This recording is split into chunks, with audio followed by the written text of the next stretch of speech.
यो हाम्रो कन्काईमाई झापाको सबैभन्दा लामो पुल भएको नदी। यो चाहिँ कन्काईमाईको झोलुङ्गे पुल। अनि यहाँ चाहिँ हल्का बाढी आएको छ, हल्का पानी पर्छ होला। अनि यो चाहिँ दोमुखा, यो चाहिँ दोमुखा हो। यहाँ माथि चाहिँ पार्क छ।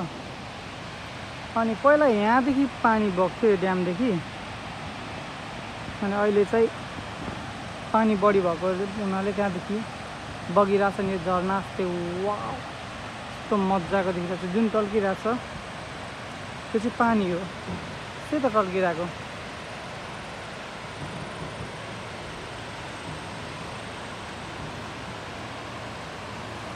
कस्तो राम्रो दृश्य देखिरहेछ। दुईतिर जङ्गल, जङ्गलको बिचमा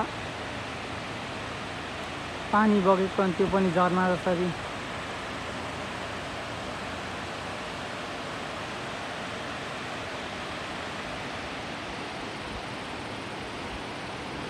वाउ, यो कस्तो राम्रो छ। सिरिसहरू पनि फुल्या रहेछ।